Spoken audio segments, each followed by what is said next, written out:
What do all good, aspiring tuba engineers do next? That's right, we prototype. Welcome back to TubaFix. In this video, you get to watch me screw up. Actually, what happens is I start prototyping the replacement of the third valve on this tuba. Unfortunately, mistakes are made, but that's part of the engineering process. So let's go and see how I mess it up. First, I realized I had to get some measurements of the valve that I actually need to replicate. Now, if you remember from an earlier video, I had discussed the fact that on this particular tuba, I believe that the tubing arrangement shows that the first valve and third valves are exactly the same routing arrangement for the tubing, which is a little different and unusual. I don't know how prevalent that is in the tuba community, but in this particular case, it appears to be the same, so I'm going to go on that assumption for starters, and then we can go from there. In order to do that, I need to take some measurements because I have to know how I'm going to prototype this. I decided to prototype first in wood. Why wood, you ask? Well, it's cheap and easy to get. If I screw up, I haven't blown a gigantic investment. I already have the skills and the tools to manipulate it around my shop. The problems with wood are that it's absorbent and it tends to pick up moisture and swell.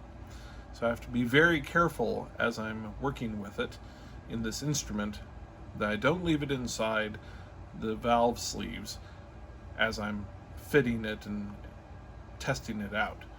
I strongly suspect that it will swell over time with oil and spit and moisture, and if I leave it overnight, I could be dealing with a very difficult problem of trying to extract wood from inside brass. I don't want to do that. At some point or another during the project, I will move on from wood to something a little more durable, but I'd like to get the measurements right first in a cheaper product. The valve stem is actually not very useful to me at this point, so I'll take that off.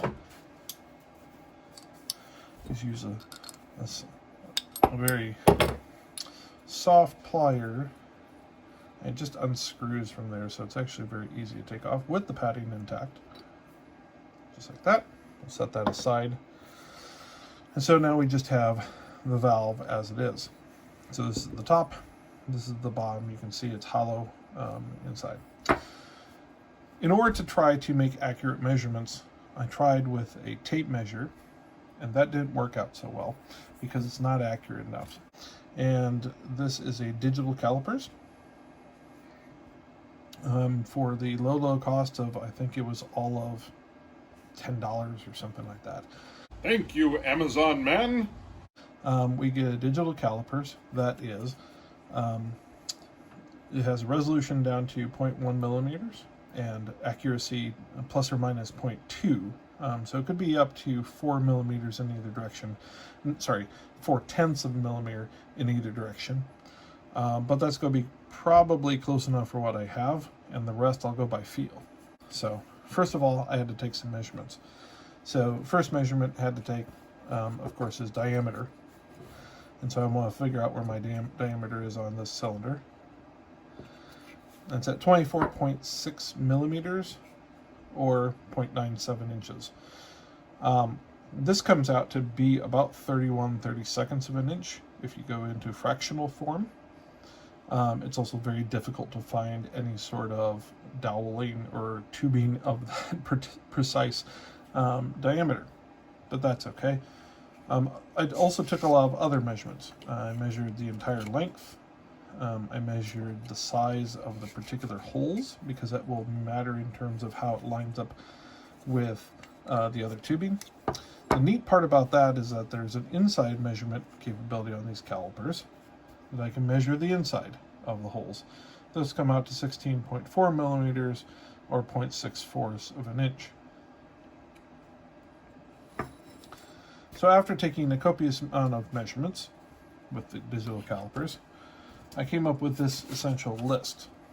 And this is listed on the working document that I link in every video so that you can see it for yourself. It's a Google Doc, so it's available to be seen by anyone. But as you can see, we have the lead pipe that I know I need to try to fix right here, the valve stem itself, the piston body, the piston holes, and the piston length. So we have all those sort of lengths and what have you, as well as my estimates over here in terms of the closest measurements I can get to a fractional form for some of these measurements.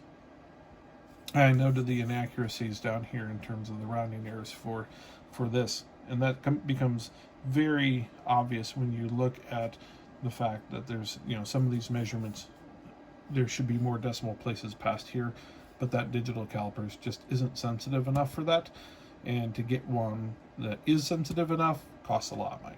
So we're working on a budget, kids. I went to the local hardware store and purchased a 3-foot-long, 1-inch diameter wood doweling. Unfortunately, they don't tend to carry sizes needed for tuba casings exactly, and so I'll have to sand this one down to size. Also, I probably don't need 3 feet of wood doweling for this valve, but as you'll see in a little bit, because I screw up a couple times, maybe it's a good thing I have 3 feet to work with. I have to sand this dowel down about 1/32 of an inch, give or take, about a millimeter, slightly less, to make it fit. So I grabbed some 80 grit sandpaper and the extra long piece of dowel that I have. I'm going to measure out the dowel to the exact length of the valve itself. Now this dowel is longer than 3.5 inches, 3.75. The reason I did that is because I'm going to use it as a grip to be able to sand down part of it like this and get it down to the right diameter. I can always cut it off and trim it later. To the time-lapse machine!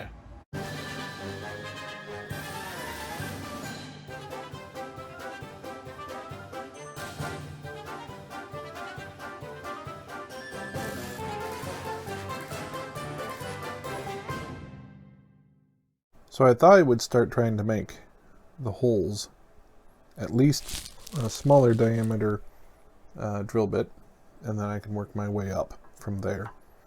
And so I'm using my template here, well, my dowel, with my the valve guide as my marking so I know where my hole is. So I think I'm pretty close to where I need to be. I'll just send it through.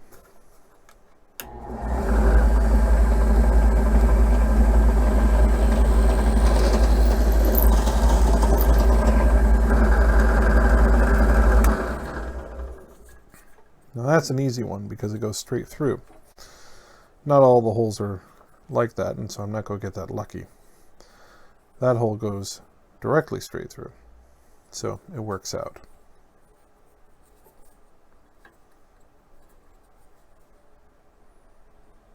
Rarely does prototyping ever go correctly the first time, and this is certainly no exception to that case.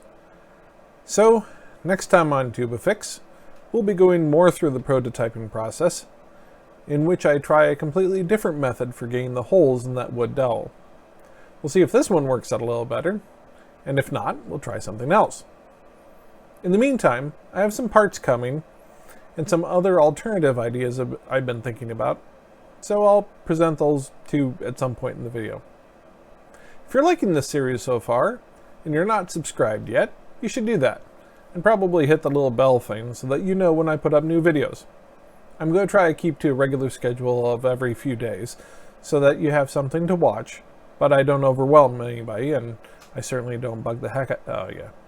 Plus, I need some time to do some work on it, and I have work and regular life sometimes. Anyway, thanks for watching. See you next time.